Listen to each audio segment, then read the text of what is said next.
So didn't want to let this awesome whiteboard filled with arrows and arrow pushing go to waste here. So a few more things to say about these reactions. So again, if we're doing nucleophilic addition and we have a strong nucleophile, that can just add directly. So it's strong enough to attack a weak electrophile like the carbonyl and break the bond, and then you usually need some kind of proton transfer to let it go.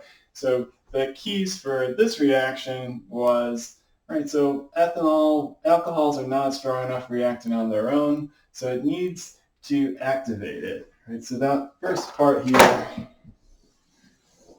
right, that's really the activated carbonyl.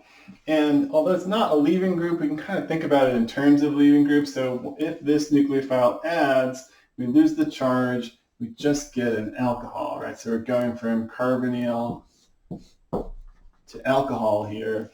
And so that's a much more stable step. And so there's a lot of proton transfer in this reaction as well, right? So to start, 2 in the middle, heterolysis, coordination, another proton transfer to finish. You know, why are there so many proton transfer reactions? And a lot of more complicated mechanisms do involve a lot of proton transfer. And a key piece for that, and I know I've ruined my nice whiteboard here, is they're pretty easy reactions to do as far as organic chemistry goes. So if you're comparing having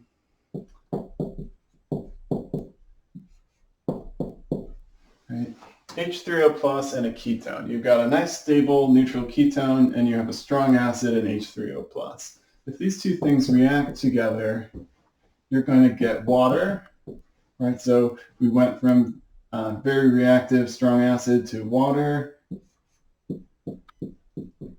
We went from our ketone to our activated ketone.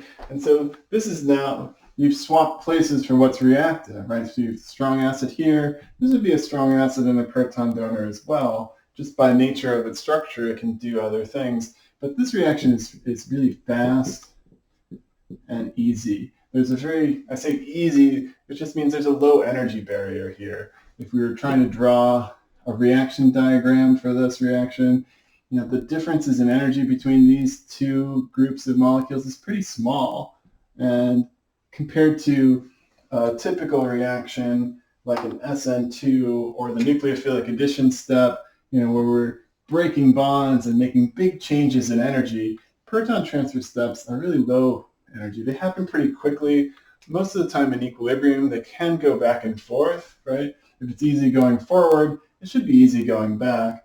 And then when you get to a step like the nucleophilic addition or the heterolysis and coordination, right, those are the higher energy, the bigger changes, the breaking of bonds that aren't just protons coming on and off. You know, that's where you get the big swings in energy. So although we write a lot of proton transfers, those steps happen pretty easy. And I wouldn't try and draw the whole coordination diagram for my whole ruined mechanism here, but that's just an important piece, though, is those proton transfer reactions happen pretty quickly and pretty easily there. And another thing that's important to think about for this is really almost all these steps are in equilibrium, right? So there is a driving force going forward, but a lot of these steps are reversible, especially the proton transfer steps.